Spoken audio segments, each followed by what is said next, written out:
Hi మామ పతంగ్ last year December 25th థియేటర్స్లో release అయ్యి ఫ్లాప్ అయిన ఈ మూవీకి రివ్యూవర్స్ అందరూ సూపర్ బంపర్ అని రివ్యూస్ ఇచ్చేశారు. అవన్నీ చూసి ఇప్పుడే ఓటీటీలో స్ట్రీమ్ అవుతుంటే చూడడం స్టార్ట్ చేశాను.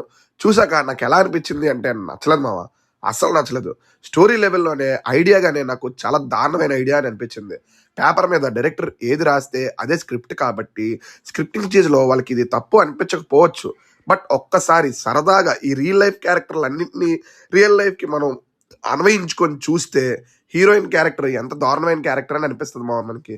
చెప్తే స్పాయిలర్ అవుతుంది, చూడాలి అనుకుంటున్న వాళ్ళకి ఇబ్బంది అవుతుందని చెప్పట్లేదు, కానీ వర్స్ట్ రైటింగ్ అని అంటాను మామ. ఇంకా సెకండ్ హాఫ్ అయితే ఒక అమ్మాయి కోసం అంత బిల్డప్, ప్రమోషను, 20 లక్షల ప్రైజ్ మనీ, అది ఇది అని చెప్పి భయంకరమైన కాన్ఫ్లిక్ట్ పెట్టి క్లైమాక్స్లో కామెడీగా ముగించేయడం నా వల్ల అయితే కాలేదు మామ. అండ్ చివరికి కూడా హీరోయిన్కి ఒక క్లారిటీ రాకపోవడం, గౌతమ్ మేనన్ గారి క్యారెక్టర్ వచ్చి ఒక 4 మాటలు చెప్పగానే మళ్ళీ మెచ్యూర్డ్గా బిహేవ్ చేయటం, అసలు ఆ రైటింగ్ ఏంటో నాకైతే అర్థం కాలేదు. ఇంకా పతంగ్ కాంపిటీషన్ అయితే సహనానికి పరీక్ష మావ.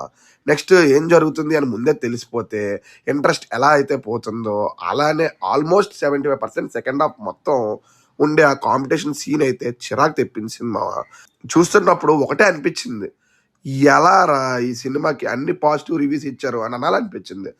రీసెంట్గా వచ్చిన డ్యూడ్ మూవీలో హీరోయిన్ క్యారెక్టర్కి చాలా ట్రోల్ అయింది మామ. అదే దారుణం అంటే నేను కూడా అదే అన్నాను దారుణం అని. ఈ మూవీలో హీరోయిన్ క్యారెక్టర్ ఇంకా దారుణం మావ. మళ్ళీ డైరెక్టర్ గారు ఆ క్యారెక్టర్ని సమర్థించడానికి రాసిన కొన్ని డైలాగ్స్ అయితే వద్దు ఆపేయండి రా అని అనాలనిపించింది మావ. ఇక ప్లస్లు మైనస్ల గురించి తెలుసుకునే ముందు స్టోరీలోకి వెళ్తే, ఇద్దరు అబ్బాయిల్ని ప్రేమించే ఒక అమ్మాయి ఇద్దరిలో ఎవరు కావాలో తేల్చుకోలేని సిచ్యువేషన్లో ఉంటున్నప్పుడు ఆ అమ్మాయిని గెలవటానికి ఆ ఇద్దరు అబ్బాయిలు పతంగ్ కాంపిటీషన్లో పార్టిసిపేట్ చేయాల్సి వస్తుంది. తర్వాత ఏం జరిగింది అనేది రిమైనింగ్ స్టోరీ మావ. ముందుగా ప్లస్ పాయింట్స్లోకి వెళ్తే విస్కీ క్యారెక్టర్ చేసిన అతని పర్ఫార్మెన్స్ నాకు బాగా నచ్చింది. నెక్స్ట్ కెమెరా వర్క్ బాగుంది, సాంగ్స్లో కొరియోగ్రఫీ బాగుంది, ఆర్ఆర్ కూడా ఓకే ఓకే అన్నట్టు ఉంది మావ. కొన్ని చోట్ల నవ్వుకున్నాను అంతే. ఇక మైనస్ల గురించి చెప్పాలి అంటే చాలా పెద్ద లిస్టే ఉంటుంది మావ.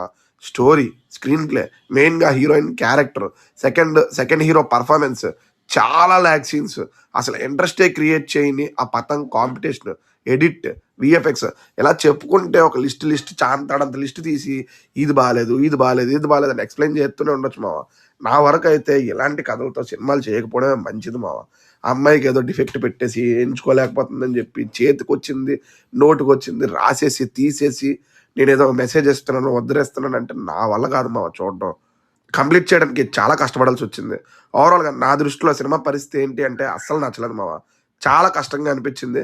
ఆ రైటింగ్ అయితే దండం పెట్టేయాలనిపించింది. ఇక నా రెఫరెన్స్ లిస్ట్లో ఈ మూవీ ఉంటుందా అంటే అస్సలు ఉండదు, చాలా కష్టం అనేది చెప్తాను మావ. ఇక చూడడం చూడకపోవడం మీ ఇష్టం. నెక్స్ట్ ఇంకో మంచి రివ్యూతో మళ్ళీ కలుద్దాం. బాయ్ మావ.